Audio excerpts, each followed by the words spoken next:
Doctor Ambedkar ने अंग्रेजी में वेटिंग फॉर वीजा नाम से अपनी आत्मकथा लिखी थी। इसे अमेरिका की कोलंबिया यूनिवर्सिटी में पढ़ाया जाता है।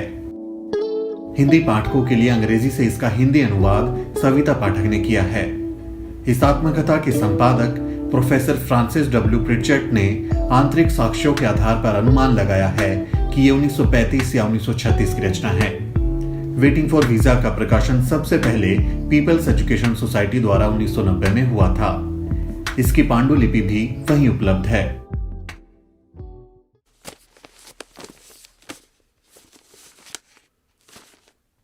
Chapter number 1।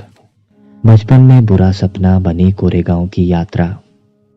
हमारा परिवार मूल रूप से बॉम्बे प्रेसिडेंसी की रत्नागिरी जिले में स्थित डापोली तालुके का निवासी है। ईस्ट इंडिया कंपनी का राज शुरू होने के साथ ही मेरे पुरखे अपने वंशानुगत धंधे को छोड़कर कंपनी की फौज में भर्ती हो गए थे। मेरे पिता ने भी परिवार की परंपरा के मुताबिक फौज में नौकरी कर ली। वे अफसर की रैंक तक पहुंचे और सूबेदार के पद से सेवानिवृत्त हुए। सेवानिवृत्त के बाद मेरे पिता परिवार के साथ डापोली गए ताकि वहां पर फिर से बस जाएं, लेकिन कुछ वजहों से उनका मन बदल गया। परिवार डापोली से सतारा आ गया, जहां हम 1904 तक रहे। मेरी याददाश्त के मुताबिक पहली घटना 1909 की है, जब हम सतारा में रहते थे। मेरी मां की मौत हो चुकी थी। मेरे पिता सतारा जिले में खाटव तालुके के कोरेगांव के खजांची की नौकरी पर थे। वहां मुंबई की सरकार अकाल पीड़ित किसानों को रोजगार देने के लिए तालाब खुदवा रही थी। अकाल से हजारों लोगों की मौत हो चुकी थी। मेरे पिता जब कोरेगांव गए तो मुझे, मेरे बड़े भाई और मेरी बड़ी बहन के 2 बेटे बहन की मौत हो चुकी थी। मेरी बुआ और कुछ भले पड़ोसियों के जिम्मे छोड़ गए। मेरी बुआ काफी भली थी, लेकिन हमारी खास मदद नहीं कर पाती थी। वे कुछ नाटी थी और उनके पैरों में तकलीफ थी, जिससे वे बिना किसी सहारे के चल फिर नहीं पाती थी। अक्सर उन्हें उठाकर ले जाना पड़ता था। मेरी बहनें भी थी। उनकी शादी हो चुकी थी और वे अपने परिवार के साथ कुछ दूरी पर रहती थी। खाना पकाना हमारे लिए एक समस्या थी, खासकर इसलिए कि हमारी बुआ शारीरिक क्षमता के कारण काम नहीं कर पाती थी। हम 4 बच्चे स्कूल भी जाते थे और खाना भी पकाते थे, लेकिन हम रोटी नहीं बना पाते थे, इसलिए पुलाव से काम चलाते थे। पुलाव बनाना सबसे आसान था, क्योंकि चावल और गोश्त मिलाने से ज्यादा इसमें कुछ करना नहीं पड़ता था। मेरे पिता खजांची थे, इसलिए हमें देखने के लिए सतारे से आना उनके लिए संभव नहीं हो पाता था। इसलिए उन्होंने चिट्ठी लिखी कि हम गर्मियों की छुट्टियों में कोरेगांव आ जाएं। हम बच्चे ये सोचकर भी काफी उत्तेजित हो गए, क्योंकि तब तक हम में से किसी ने भी रेलगाड़ी नहीं देखी थी। भारी तैयारी हुई। सफर के लिए अंग्रेजी स्टाइल के नए कुर्ते, रंग बिरंगी नक्काशीदार टोपी, नए जूते, नई रेशमी किनारी वाली धोती खरीदी गई।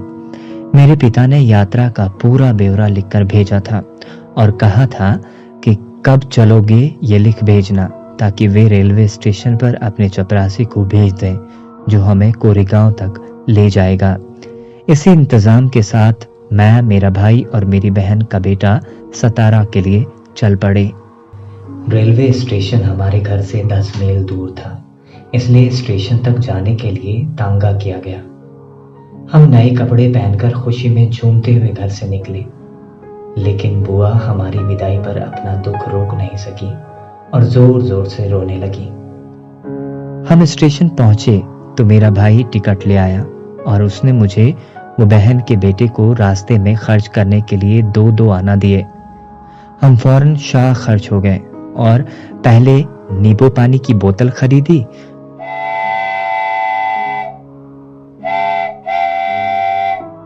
कुछ देर बाद गाड़ी ने सीटी बजाई तो हम जल्दी जल्दी चढ़ गए ताकि कहीं छूट न जाए।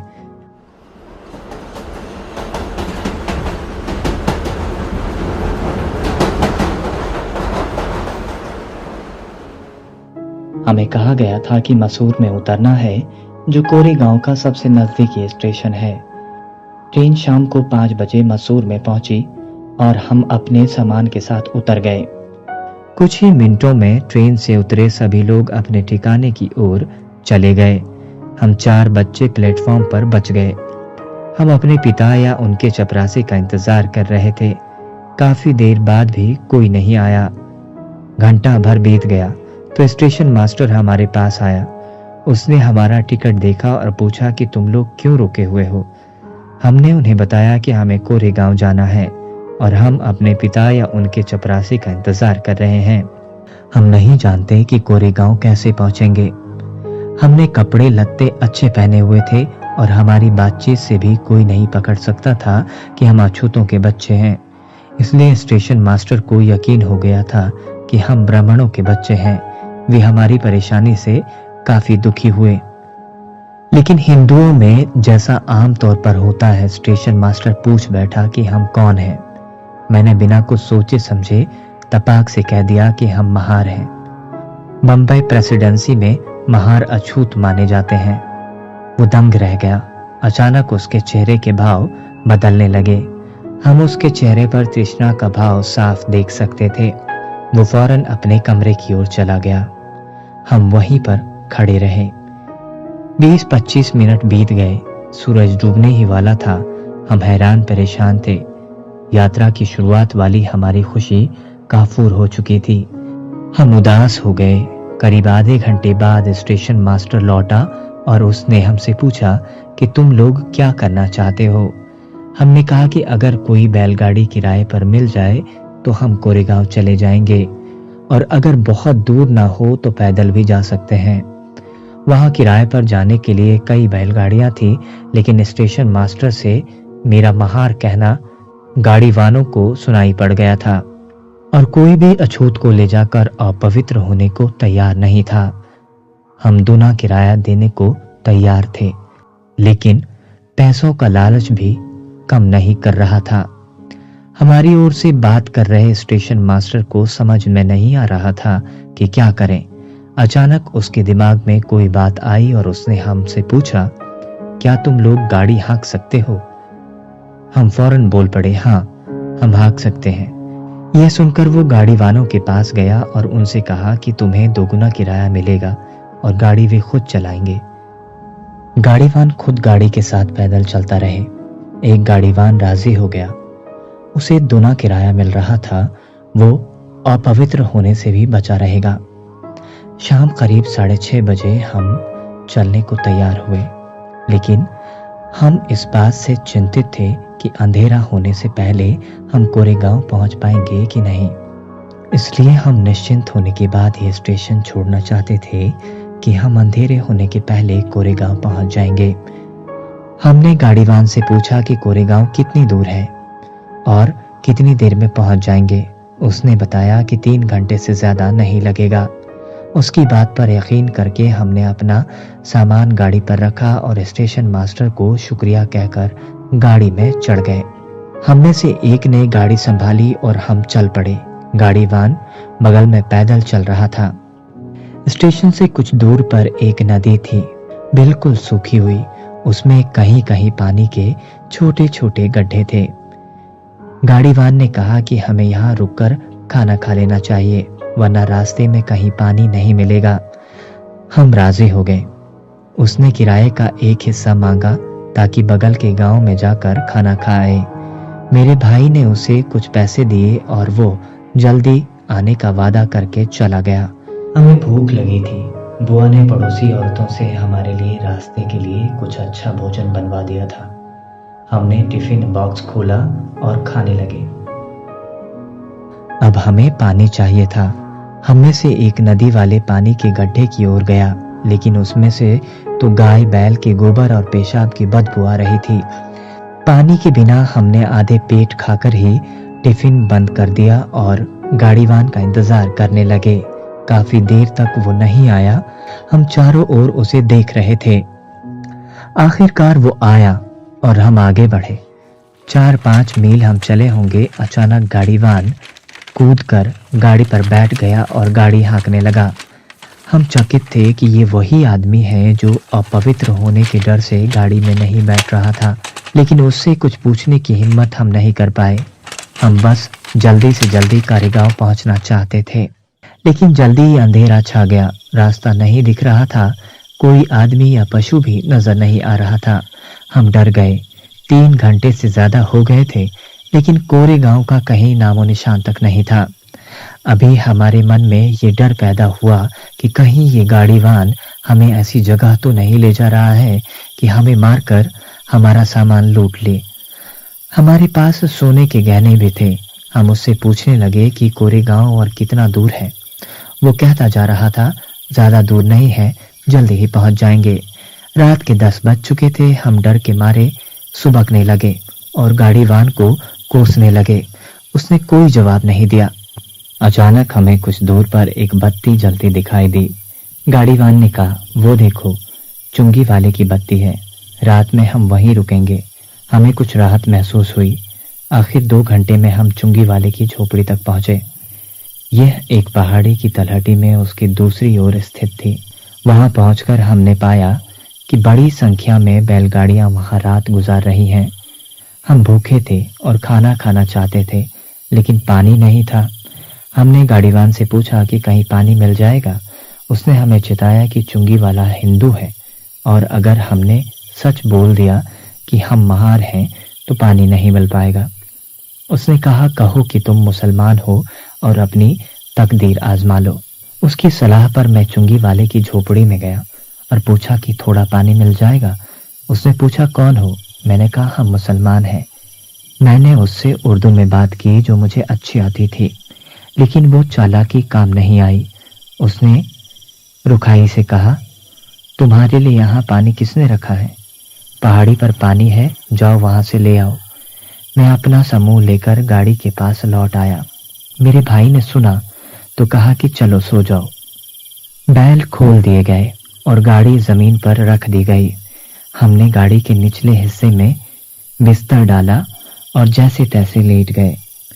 मेरे दिमाग में चल रहा था कि हमारे पास भोजन काफी है।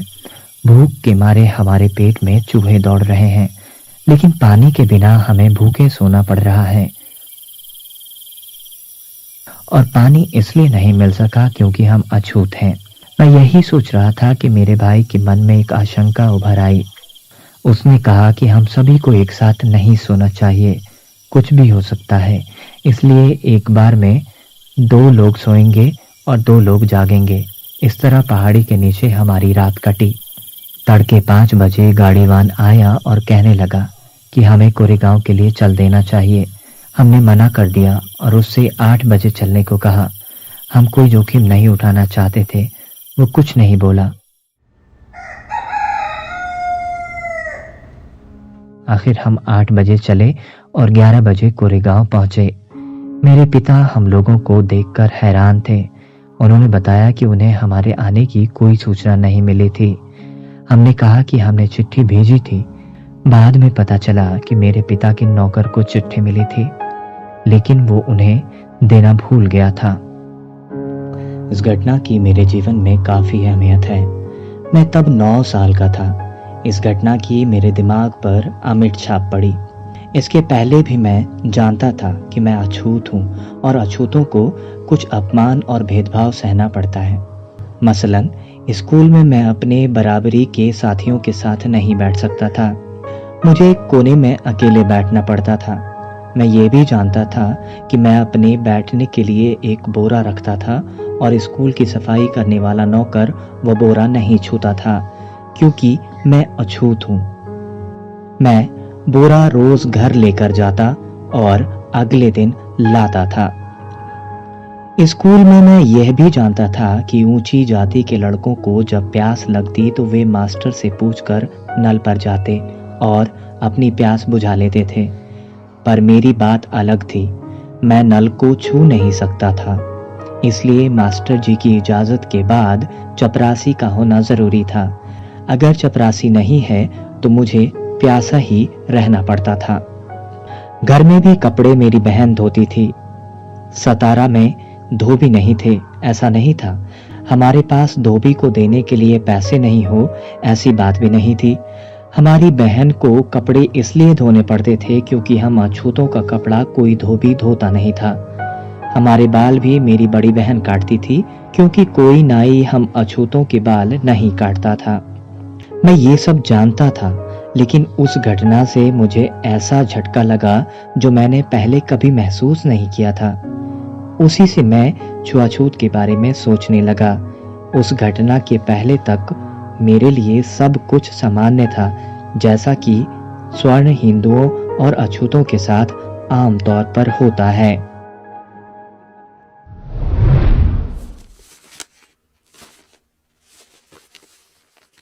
अध्याय 2। पश्चिम से लौट कर आने के बाद बड़ौदा में रहने की जगह नहीं मिली। पश्चिम से मैं 1916 में भारत लौटा। महाराजा बड़ौदा की बदौलत में उच्च शिक्षा प्राप्त करने के लिए अमेरिका गया था। मैंने कोलंबिया यूनिवर्सिटी न्यूयॉर्क से पढ़ाई की और 1917 में मैं लंदन चला गया। मैंने लंदन यूनिवर्सिटी के स्कूल ऑफ इकोनॉमिक्स में परास्नातक में दाखिला लिया था, लेकिन 1918 में मुझे अपनी पढ़ाई अधूरी छोड़कर भारत आना पड़ा। चूंकि मेरी पढ़ाई का खर्चा बड़ौदा स्टेट ने उठाया था, इसलिए उसकी सेवा करने के लिए मैं मजबूर था। किन वजहों से मैंने बड़ौदा स्टेट छोड़ा, उनका मेरे आज के उद्देश्य से कोई संबंध नहीं है और इसलिए यहां मैं इस बात में नहीं जाना चाहता।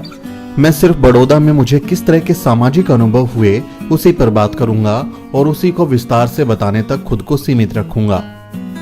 यूरोप और अमेरिका में 5 साल के प्रवास ने मेरे भीतर से ये भाव मिटा दिया था कि मैं अछूत हूं। ये भी भाव मिट गया था कि भारत में अछूत कहीं भी जाता है तो वो खुद अपने और दूसरों के लिए मुश्किल पैदा करता है।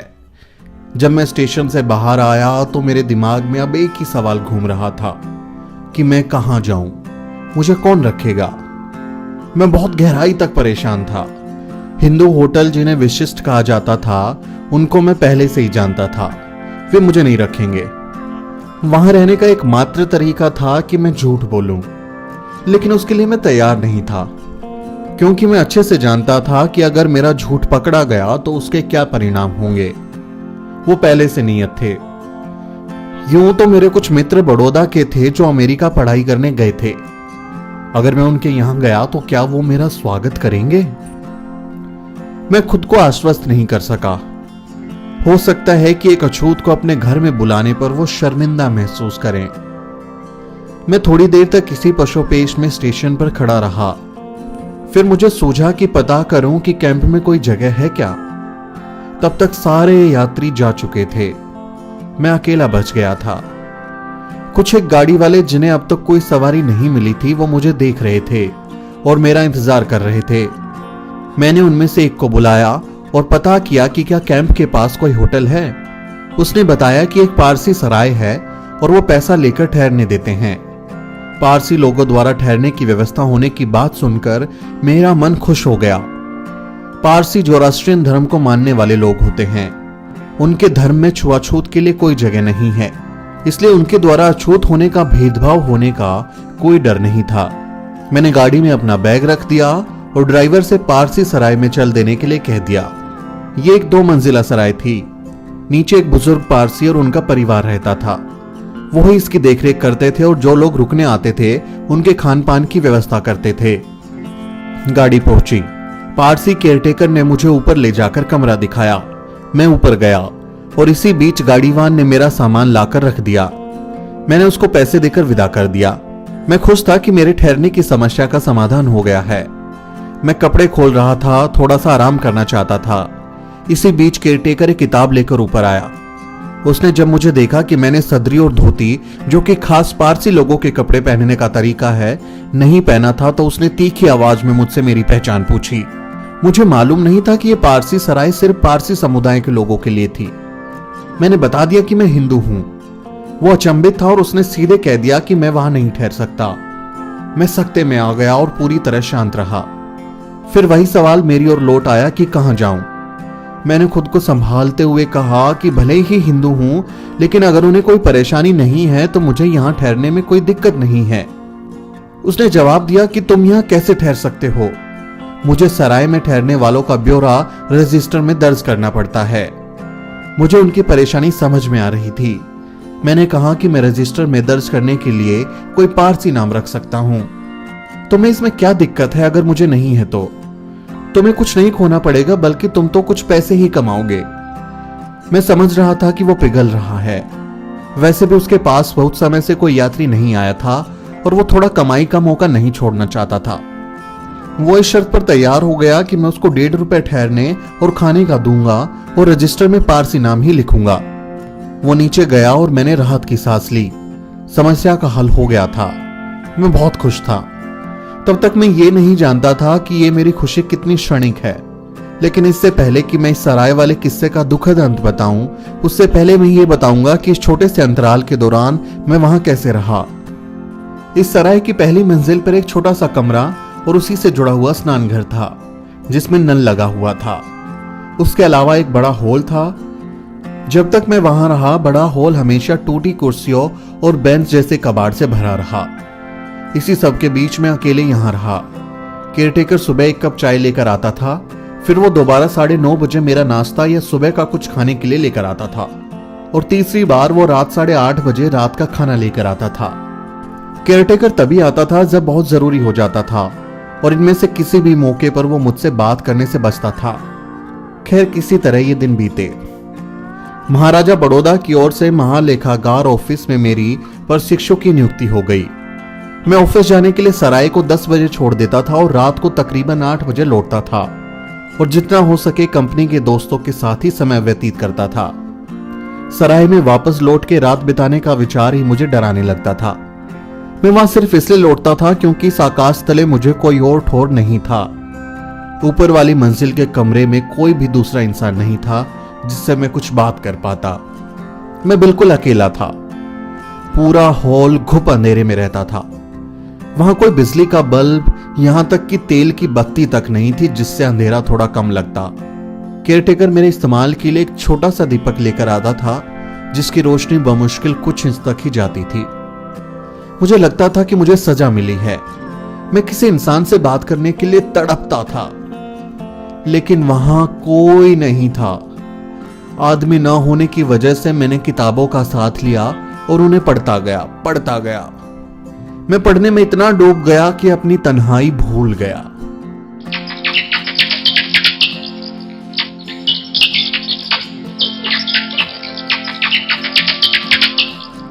लेकिन उड़ते चमगादड़ जिनके लिए वह हॉल उनका घर था, उनकी चेचे की आवाजें अक्सर मेरे दिमाग को उधर खींच लेती थी।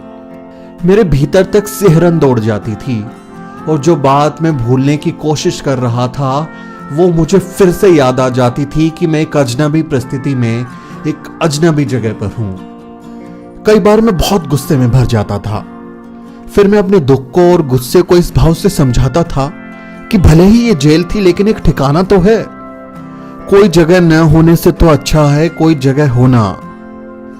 मेरी हालत इतनी खराब थी कि जब मेरी बहन का बेटा बंबई से मेरा बचा हुआ सामान लेकर आया तो वो जोर जोर से रोने लगा और मुझे उसे तुरंत वापस भेजना पड़ा।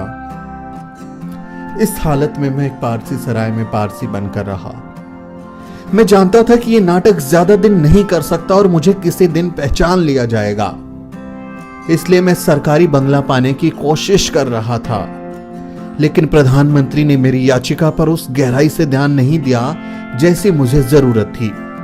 मेरी याचिका एक अफसर से दूसरे अफसर तक जाती रही। इससे पहले कि मुझे निश्चित उत्तर मिलता, मेरे लिए वो भयावह दिन आ गया। वो सराय में 11वां दिन था। मैंने सुबह का नाश्ता कर लिया था और तैयार हो गया था और कमरे से ऑफिस के लिए निकलने ही वाला था। दरअसल रात भर के लिए जो किताबें मैंने पुस्तकालय से उधार ली थी, उनको उठा रहा था कि तभी मैंने सीढ़ी पर कई लोगों के आने की आवाज सुनी। मुझे लगा कि यात्री ठहरने के लिए आए हैं और मैं उन मित्रों को देखने के लिए उठा। तभी मैंने दर्जनों गुस्से में भरे लंबे मजबूत पारसी लोगों को देखा। उनके हाथ में डंडे थे। वो मेरे कमरे की ओर आ रहे थे। मैंने समझ लिया कि यात्री नहीं है और इसका सबूत उन्होंने दे भी दिया। वो सभी लोग मेरे कमरे में इकट्ठा हो गए और उन्होंने मेरे ऊपर सवालों की बौछार कर दी। कौन हो तुम? तुम यहां क्यों आए हो? बदमाश आदमी, तुमने पारसी सराय को गंदा कर दिया। मैं खामोश खड़ा रहा। मैं कोई उत्तर नहीं दे सका। मैं इस झूठ को ठीक नहीं कह सका। यह वास्तव में एक धोखा था और धोखा पकड़ा गया। मैं ये जानता था कि अगर मैं इस खेल को इस कट्टर पारसी भीड़ के आगे जारी रखता तो वो मेरी जान लेकर छोड़ते। मेरी चुप्पी और खामोशी ने मुझे इस अंजाम तक पहुंचने से बचा लिया। कमरा कब खाली करोगे? एक ने मुझसे पूछा। उस समय सराय के बदले मेरी जिंदगी दांव पर लगी थी। इस सवाल के साथ गंभीर धमकी छिपी थी। खैर, मैंने अपनी चुप्पी ये सोचते हुए तोड़ी कि एक हफ्ते में मंत्री मेरी बंगले की दरख्वास्त को मंजूर कर लेगा और उनसे विनती की कि मुझे एक हफ्ता और रहने दो। लेकिन पारसी कुछ भी सुनने के लिए तैयार नहीं थे।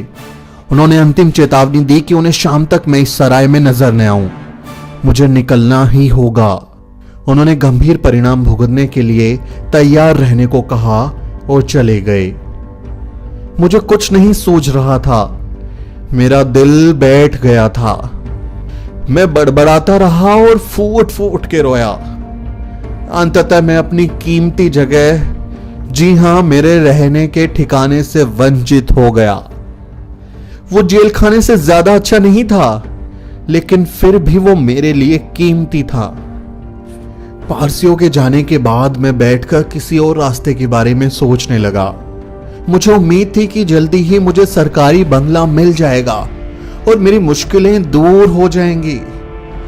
मेरी समस्याएं तात्कालिक थी और दोस्तों के पास इसका कोई ना कोई उपाय मिल सकता था। बड़ौदा में मेरा कोई अछूत मित्र नहीं था, लेकिन दूसरी जाति के मित्र थे। एक हिंदू था, दूसरा क्रिश्चियन था। पहले मैं अपने हिंदू मित्र के यहां गया और बताया कि मेरे ऊपर क्या मुसीबत आ पड़ी है। वो बहुत अच्छे दिल का था और मेरा बहुत करीबी दोस्त भी था। वो उदास और गुस्सा था। फिर उसने एक बात की ओर इशारा किया कि अगर तुम मेरे घर आए तो मेरे नौकर चले जाएंगे। मैंने उसके आशय को समझा और अपने घर में ठहराने के लिए नहीं कहा। फिर मैंने क्रिश्चियन मित्र के यहां जाना भी उचित नहीं समझा। एक बार उसने मुझे अपने घर रुकने का न्योता दिया तो था, तब मैंने पारसी सराय में रुकना ही सही समझा था। दरअसल न जाने का कारण हमारी आदतें अलग होना था। अब जाना बेइज्जती करवाने जैसा था, इसलिए मैं अपने ऑफिस चला गया। लेकिन मैंने वहां जाने का विचार छोड़ा नहीं था। अपने एक मित्र से बात करने के बाद मैंने अपनी भारतीय क्रिश्चियन मित्र से पूछा कि क्या वो अपने यहां मुझे रख सकता है।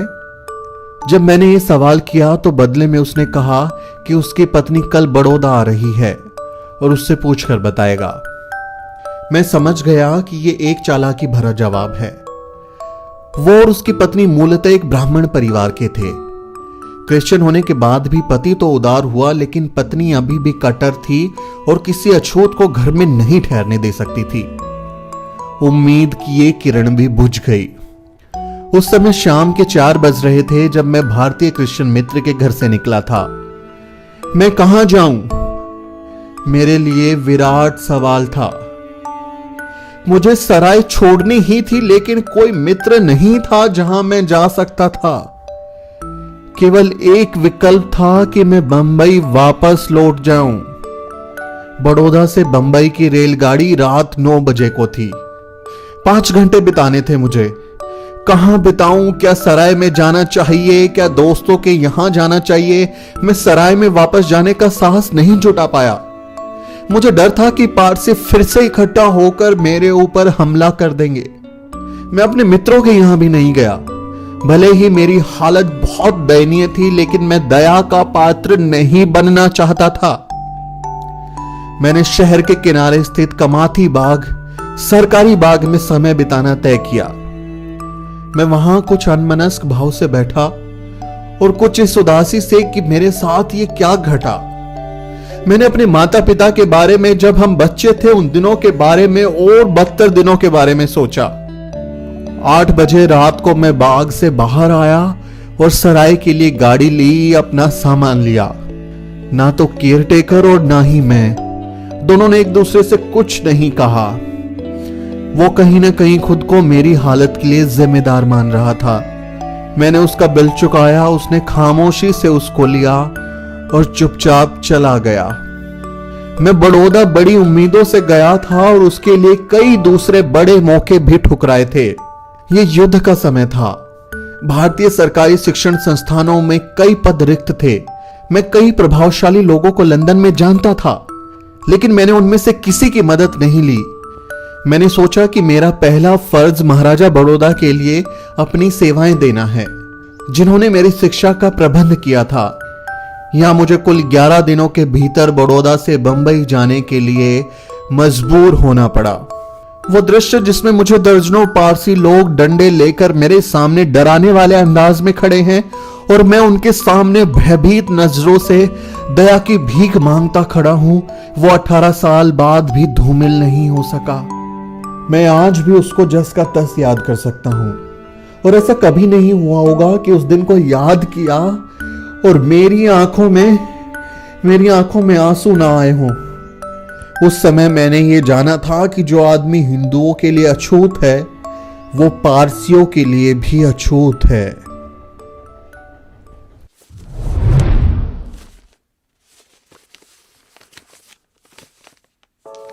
चालीस गांव में आत्मसम्मान, गंवारपन और गंभीर दुर्घटना। ये बात 1929 की है। बंबई सरकार ने दलितों के मुद्दों की जांच के लिए एक कमेटी गठित की। मैं उस कमेटी का एक सदस्य मनोनीत हुआ। इस कमेटी को हर तालुके में जाकर अत्याचार, अन्याय और अपराध की जांच करनी थी, इसलिए कमेटी को बांट दिया गया।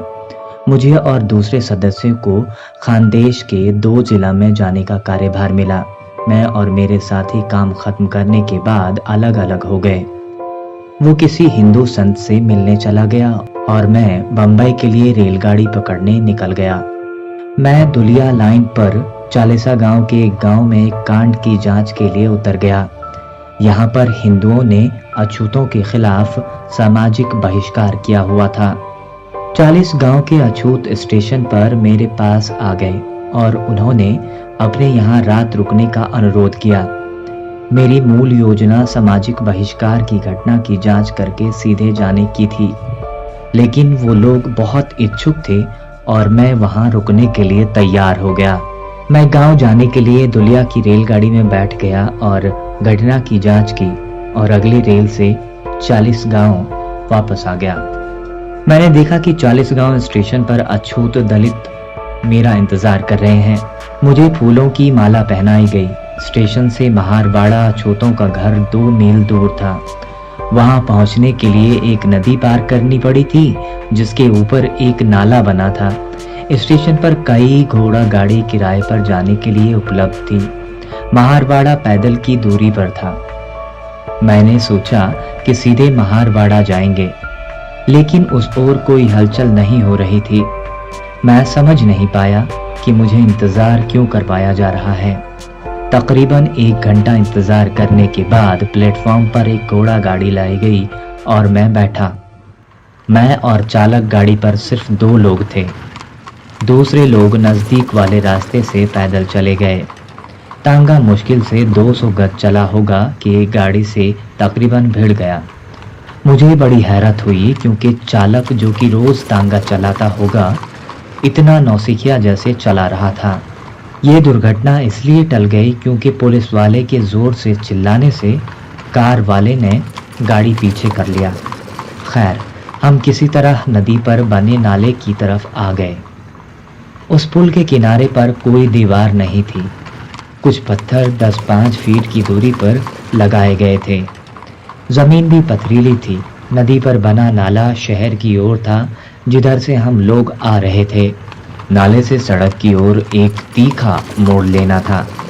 नाले के पत्थर के पास घोड़ा सीधे ना जाके तेजी से मुड़ गया और उछल पड़ा।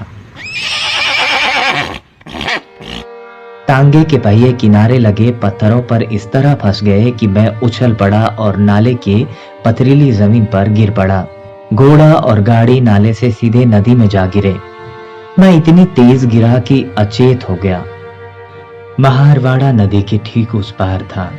जो लोग स्टेशन पर मेरा स्वागत करने आए थे वो मुझसे पहले पहुंच गए थे। मुझे उठाकर रोते बिलखते बच्चों और स्त्री पुरुषों के बीच से महारवाड़ा ले जाया गया। मुझे कई जगह चोट लगी थी। मेरा पैर टूट गया था और मैं कई दिन तक चल फिर नहीं पाया। मैं समझ नहीं सका कि ये सब कुछ कैसे हुआ। तांगा रोज उसी रास्ते से आता जाता था और चालक से कभी उस तरह की गलती नहीं हुई। स्टेशन पर देर इसलिए हुई क्योंकि कोई गाड़ीवान अछूत को अपनी गाड़ी में लाने के लिए तैयार नहीं था। ये उनकी शान के खिलाफ था। महार लोग ये बर्दाश्त नहीं कर सकते थे कि मैं उनके घर तक पैदल जाऊं।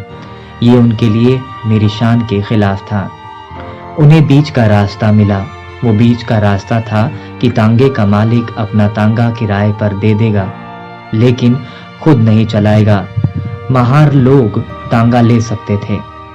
महारों ने सोचा कि ये सही रहेगा, लेकिन वो भूल गए कि सवारी की गरिमा से ज्यादा उसकी सुरक्षा महत्वपूर्ण है। अगर उन्होंने इस पर सोचा होता तो वो भी देखते कि क्या वो ऐसा चालक ढूंढ सकते हैं जो सुरक्षित पहुंचा पाए। सच तो ये था कि उनमें से कोई भी गाड़ी चलाना नहीं जानता था, क्योंकि ये उनका पेशा नहीं था। उन्होंने अपने में से किसी से गाड़ी चलाने के लिए पूछा। एक ने गाड़ी की लगाम ये सोचकर थाम ली कि इसमें कुछ नहीं रखा, लेकिन जैसे ही उसने मुझे बिठाया, वो इतनी बड़ी जिम्मेदारी के बारे में सोचकर नर्वस हो गया और गाड़ी उसके काबू से बाहर हो गई। मेरी शान के लिए 40 गांव में महार लोगों ने मेरी जिंदगी दांव पर लगा दी। उस वक्त मैंने जाना कि एक हिंदू तांगे वाले की भी, भले ही वो खटने का काम करता हो, एक गरिमा है। वो खुद को एक ऐसा इंसान समझ सकता है जो किसी अछूत से ज्यादा ऊंचा है। इससे भी कोई फर्क नहीं पड़ता कि वो अछूत सरकारी वकील है।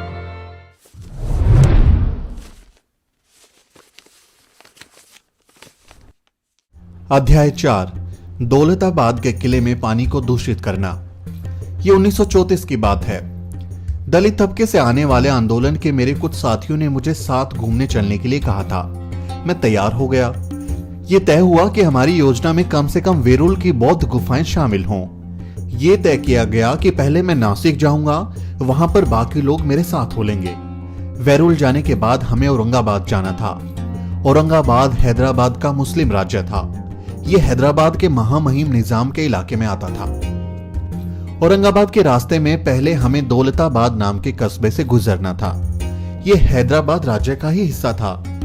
दौलताबाद एक ऐतिहासिक स्थान है और एक समय में यह प्रसिद्ध हिंदू राजा रामदेव राय की राजधानी थी। दौलताबाद का किला प्राचीन ऐतिहासिक इमारत है। ऐसे में कोई भी यात्री उसे देखने का मौका नहीं छोड़ता। और इसी तरह हमारी पार्टी के लोगों ने भी अपने कार्यक्रम में किले को देखना शामिल कर लिया। हमने कुछ बस और यात्री कार किराए पर ली। हम लोग तकरीबन 30 लोग थे। हमने नासिक से येवला तक की यात्रा की। येवला औरंगाबाद के रास्ते में पड़ता है। हमारी यात्रा की घोषणा नहीं की गई थी। जाने बुझे तरीके से चुपचाप योजना बनी थी। दरअसल हम कोई बवाल खड़ा नहीं करना चाहते थे और उन परेशानियों से बचना चाहते थे जो एक अछूत को इस देश के दूसरे हिस्सों में उठानी पड़ती हैं। हमने अपने लोगों को भी जिन जगहों पर हमें रुकना था वही जगह बताई थी। इसी के चलते निजाम राज्य के कई गांवों में गुजरने के दौरान हम लोगों से कोई भी आदमी मिलने नहीं आया। दौलताबाद में निश्चित ही अलग स्थिति थी। वहां हमारे लोगों को पता था कि हम लोग आ रहे हैं। वो कस्बे के मुहाने पर इकट्ठा होकर हमारा इंतजार कर रहे थे। उन्होंने हमें उतरकर चाय नाश्ते के लिए कहा और दौलताबाद किला देखने का तय किया गया। हम उनके प्रस्ताव पर सहमत नहीं हुए। हमें चाय पीने का बहुत मन था, लेकिन हम दौलताबाद किले को शाम होने से पहले ठीक से देखना चाहते थे। इसलिए हम लोग किले के लिए निकल पड़े और अपने लोगों से कहा कि वापसी में चाय जरूर पिएंगे। हमने ड्राइवर को चलने के लिए कहा और कुछ मिनटों में हम किले की फाटक पर थे। ये रमजान का महीना था जिसमें मुसलमान व्रत रखते हैं। फाटक के ठीक बाहर एक छोटा टैंक पानी से लबालब भरा था। उसके किनारे पत्थर का रास्ता भी बना था। यात्रा के दौरान हमारे चेहरे, शरीर, कपड़े धूल से भर गए थे। हम सबको हाथ मुंह धोने का मन हुआ, इसलिए बिना कुछ खासा सोचे हमारी पार्टी के कुछ सदस्यों ने अपने पत्थर वाले किनारे पर खड़े होकर हाथ मुंह धो लिया। उसके बाद हम फाटक से किले के अंदर गए। वहां हथियारबंद सैनिक खड़े थे। उन्होंने बड़ा सा फाटक खोला और हमें सीधे आने दिया। हमने सुरक्षा सैनिकों से भीतर आने के तरीके के बारे में पूछा था कि किले के भीतर कैसे जाएं। लेकिन इसी दौरान एक बूढ़ा मुसलमान सफेद दाढ़ी लहराते हुए पीछे से चिल्लाते हुए आया, "थेड़, अछूत, तुमने टैंक का पानी गंदा कर दिया।" जल्दी ही कई जवान और बूढ़े मुसलमान जो आसपास थे उनमें शामिल हो गए और हमें गालियां देने लगे। थेड़ों का दिमाग खराब हो गया है। थेड़ों को अपना धर्म भूल गया है। इनकी औकात क्या है? थेड़ों को सबक सिखाने की जरूरत है। उन्होंने डराने वाला रवैया अख्तियार कर लिया। हमने बताया कि हम लोग बाहर से आए हैं और स्थानीय नियम नहीं जानते। उन्होंने अपना गुस्सा स्थानीय अछूत लोगों पर निकालना शुरू कर दिया, जो उस वक्त फाटक पर आ गए थे। तुम लोगों ने इन लोगों को क्यों नहीं बताया कि ये टैंक अछूत इस्तेमाल नहीं कर सकते? ये सवाल वो लोग उनसे लगातार पूछने लगे। बेचारे लोग, वे लोग जब हम टैंक के पास थे तब तो वो वहां थे ही नहीं। ये पूरी तरह से हमारी गलती थी क्योंकि हमने किसी से पूछा नहीं था।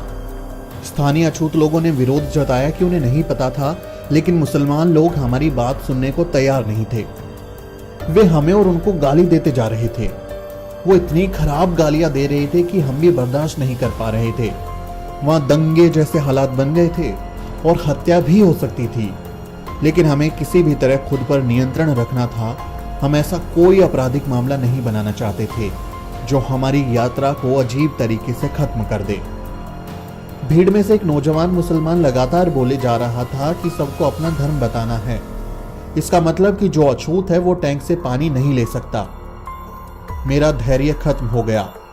मैंने थोड़े गुस्से में पूछा, क्या तुमको तुम्हारा धर्म यही सिखाता है? क्या तुम किसी अछूत को पानी लेने से रोक दोगे अगर वो मुसलमान बन जाए?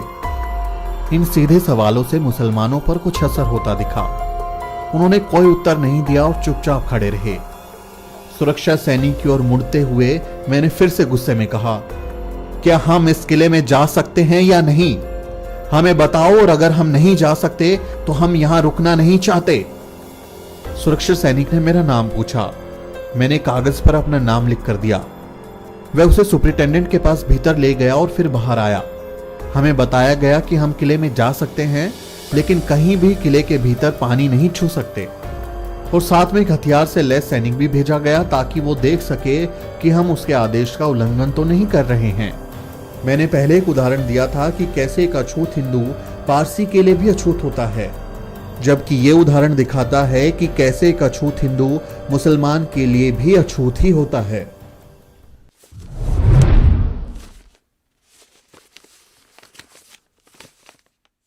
Chapter number 5।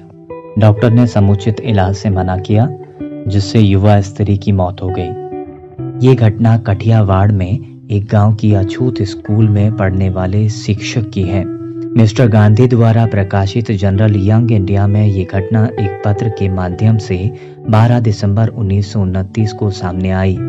इसमें लेखक ने अपने निजी अनुभव से बताया कि कैसे उसकी पत्नी, जिसने अभी बच्चे को जन्म दिया था, हिंदू डॉक्टर के ठीक से उपचार नहीं करने के चलते मर गई।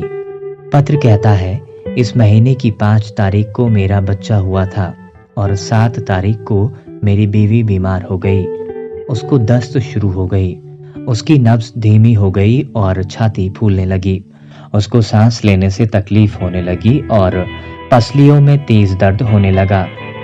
मैं एक डॉक्टर को बुलाने गया, लेकिन उसने कहा कि वो एक हरिजन के घर नहीं जाएगा और ना ही वो बच्चे को देखने के लिए तैयार हुआ।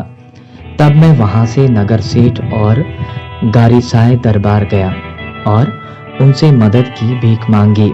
नगर सेठ ने आश्वासन दिया कि मैं डॉक्टर को 2 रुपए दे दूंगा। तब जाकर डॉक्टर आया, लेकिन उसने इस शर्त पर मरीज को देखा कि वो हरिजन बस्ती के बाहर मरीज को देखेगा। मैं अपनी बीवी और नन्हे बच्चे को लेकर बस्ती के बाहर आया। तब डॉक्टर ने अपना थर्मामीटर एक मुसलमान को दिया और उसने मुझे दिया और मैंने अपनी बीवी को। फिर उसी प्रक्रिया में थर्मामीटर वापस किया। ये तकरीबन रात के 8 बजे की बात है। बत्ती की रोशनी में थर्मामीटर को देखते हुए डॉक्टर ने कहा कि मरीज को निमोनिया हो गया है। उसके बाद डॉक्टर चला गया और दवाइयां भेजी। मैं बाजार से कुछ लिनसीड खरीद कर ले आया और मरीज को लगाया। बाद में डॉक्टर ने मरीज को देखने से इनकार कर दिया, जबकि मैंने उनको 2 रुपए दिए थे। बीमारी खतरनाक थी। अब केवल भगवान ही हमारी मदद कर सकता था। मेरी जिंदगी की लौ बुझ गई। आज दोपहर 2 बजे उसकी मृत्यु हो गई। उस अछूत शिक्षक का नाम नहीं दिया हुआ है और इसी तरह से डॉक्टर का भी नाम नहीं लिखा हुआ है।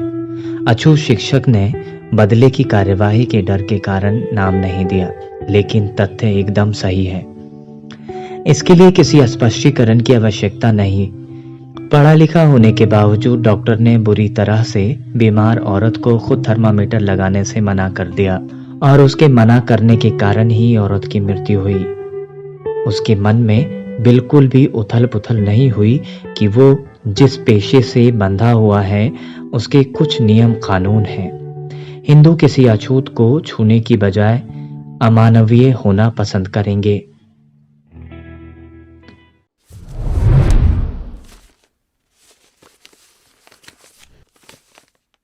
गाली गलौज और धमकियों के बाद युवा कलर को नौकरी छोड़नी पड़ी। इस कड़ी में एक और घटना है।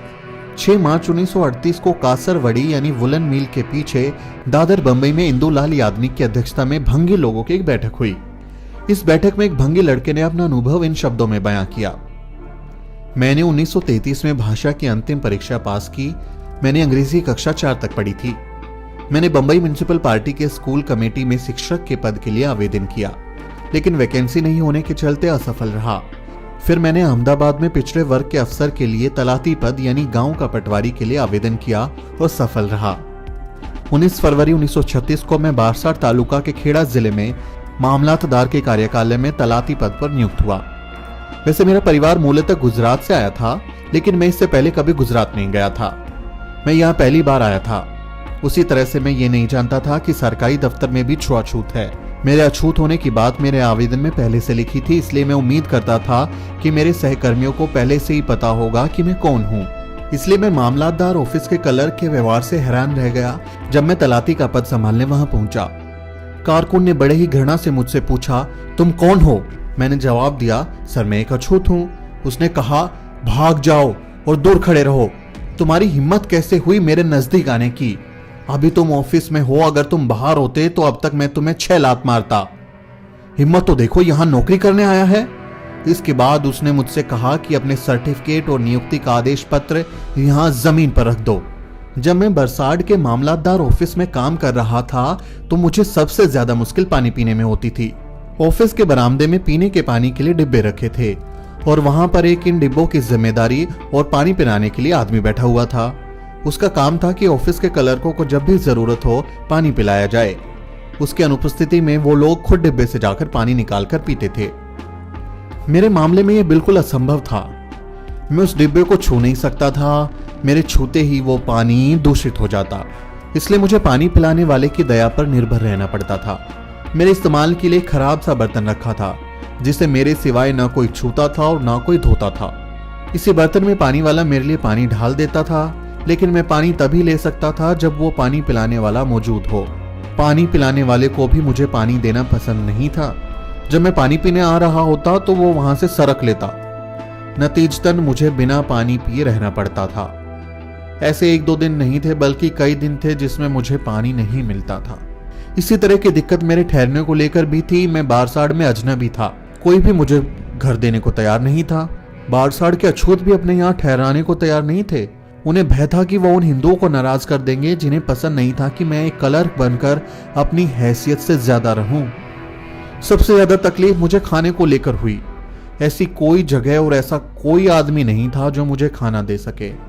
मैं सुबह शाम भाजस खरीदकर गांव के बाहर किसी सुनसान जगह पर खाता था और रात को मामलातदार ऑफिस के बरामदे में आकर सोता था।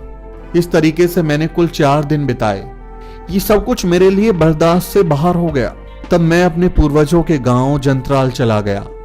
ये बलसाड़ से 6 मील दूर था। हर दिन मुझे 11 मील पैदल चलना पड़ता था। ये सब मैंने कुल 1.5 महीने किया।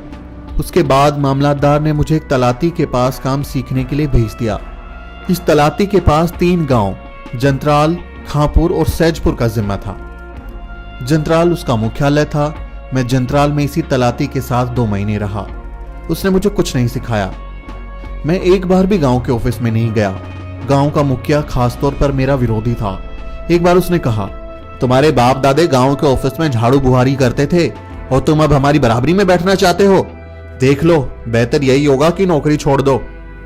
एक दिन तलाती ने मुझे सैजपुर जनसंख्या सारिणी तैयार करने के लिए बुलाया। मैं जंत्राल से सैजपुर गया। मैंने देखा कि मुखिया और तलाती गांव के ऑफिस में कुछ काम कर रहे हैं। मैं गया और ऑफिस के दरवाजे पर खड़ा हो गया और उन्हें नमस्कार किया, लेकिन उन्होंने कुछ भी ध्यान नहीं दिया। मैं वहां करीबन 15 मिनट तक खड़ा रहा। मैं इस जिंदगी से वैसे ही तंग आ गया था और इस अपमान और उपेक्षा से और भी परेशान हो गया था। मैं वहां पास में पड़ी एक कुर्सी पर बैठ गया। मुझे कुर्सी पर बैठा देख मुखिया और तलाती मुझसे बिना कुछ कहे वहां से चले गए। थोड़ी देर बाद वहां लोग आना शुरू हो गए और जल्द ही एक बड़ी भीड़ मेरे इर्द गिर्द इकट्ठा हो गई। इस भीड़ का नेतृत्व गांव के पुस्तकालय का पुस्तकालय अध्यक्ष कर रहा था। मैं समझ नहीं सका कि क्यों एक पढ़ा लिखा आदमी इस भीड़ का नेतृत्व कर रहा है। मैं थोड़ी देर बाद समझा कि यह कुर्सी उसकी थी। वो मुझे बुरी तरह से गालियां दे रहा था। रवानिया यानी गांव के नौकर की ओर देखकर वो बोलने लगा, किस गंदे भंगे कुत्ते को किसने कुर्सी पर बैठने का आदेश दिया? रवानिया ने मुझे कुर्सी से उठाया और मुझसे कुर्सी लेकर चला गया। मैं जमीन पर बैठ गया। उसके बाद भीड़ गांव के ऑफिस में घुस गई और उसने मुझे घेर लिया। वो एक गुस्से से सुलगती हुई भीड़ थी। कुछ लोग मुझे गाली दे रहे थे, कुछ लोग मुझे धमकी दे रहे थे कि वो मुझे धारिया यानी गंडासा से टुकड़े टुकड़े कर देंगे। मैंने उनसे याचना की कि मुझे माफ कर दें, मेरे ऊपर रहम करें। इससे उस भीड़ पर कोई फर्क नहीं पड़ा। मुझे समझ नहीं आया कि मैं अपना जीवन कैसे बचाऊं। मेरे दिमाग में एक विचार कौंधा कि मैं मामलादार को अपने ऊपर बीती है उसे लिखकर बताऊं और यह भी बताऊं कि अगर ये भीड़ मुझे मार डालती है तो मेरे शरीर का कैसे अंतिम संस्कार करें। फिलहाल यही मेरी उम्मीद थी कि अगर उस भीड़ को पता चल गया कि मैं मामलादार को इस घटना के बारे में बता रहा हूं तो वे शायद अपना हाथ रोक ले। मैंने रवानिया से कागज लाने को कहा। वो कागज लेकर आया। फिर मैंने अपनी पेन से बड़े बड़े शब्दों में लिखना शुरू किया ताकि सब लोग उसे पढ़ सकें। सेवा में मामलादार तालुका बरसाड़ महोदय, परमार कालिदास शिवराम की ओर से नमस्कार स्वीकार हो। मैं आपको आदरपूर्वक सूचित करता हूं कि आज मेरे ऊपर मृत्यु आन पड़ी है। अगर मैं अपने माता पिता की बात सुनता तो ऐसा कभी नहीं होता। आपका बड़ा उपकार होगा यदि आप मेरे माता पिता को मेरी मृत्यु के बारे में सूचित कर दें। पुस्तकालय अध्यक्ष ने मेरे लिखे को पढ़ा और उसको फाड़ने का आदेश दिया। इस पर मैंने उसे फाड़ दिया। उन्होंने मेरी बहुत बेइज्जती की। तुम अपने आप को हमारा तलाती कहकर संबोधित करना चाहते हो? तुम एक भंगी हो, ऑफिस में बैठना चाहते हो, कुर्सी पर बैठना चाहते हो। मैंने उनसे दया की भीख मांगी और वादा किया कि ऐसा कभी नहीं करूंगा, और यह भी वादा किया कि मैं नौकरी ही छोड़ दूंगा। मैं वहां रात के 7 बजे तक भीड़ के छट जाने तक रोका गया। तब तक तलाती और मुखिया दोनों नहीं आए। उसके बाद मैंने 15 दिन की छुट्टी ली और अपने माता पिता के पास बंबई लौट आया। बहुजन समाज से जुड़ी हर खबर जानने के लिए सब्सक्राइब करें द शूद्र और बेल आइकन दबाना ना भूलें।